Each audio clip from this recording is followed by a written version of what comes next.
August was certainly a month that caught the attention of investors, and thus we thought it would be worthwhile sharing some observations and thoughts that typically we would keep until the end of the quarter.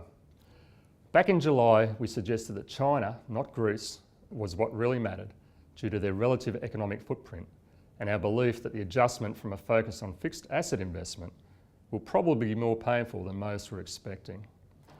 The collapse in commodity prices highlighted that this was in fact occurring, and the government-manipulated China A-share market reminded us of the internet tech bubble of the year 2000.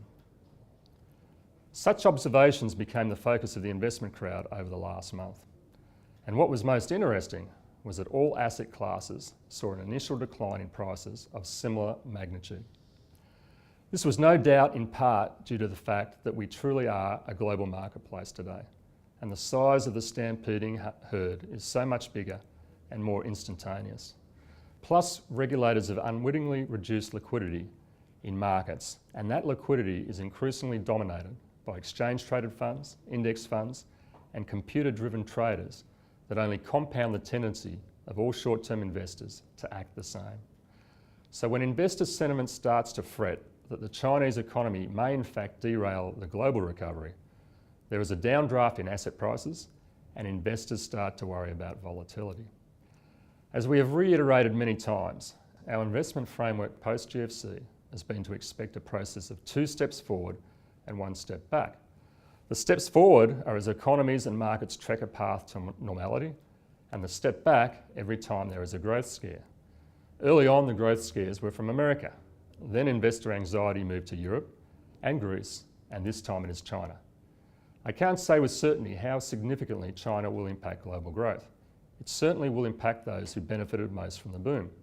Commodity prices in the Australian dollar are examples of that, and it is why we think commodity companies, although they have fallen significantly, we still expect to be a tough place to invest in and will avoid for a number of years. But what I can tell you as fact is that since March 2009, there have been 16 times when the market has declined 5% or more as part of this 2 steps forward and 1 step back process. And note that the decline in commodity prices, such as oil, has a significant positive impact on disposable income and is typically positive for developed market economies. So the best way to deal with volatility, and what we have been dealing with for the last 5 years, is to try and avoid the noise and focus on what you believe to be businesses that will generate acceptable returns to their shareholders over the medium to longer term. We believe that to continue to be the case from the businesses that we own, and have in fact used the recent market correction to add a couple of companies to the portfolio that operate in a business segment that we have previously not invested in. Thank you for your time, and we shall speak again in October.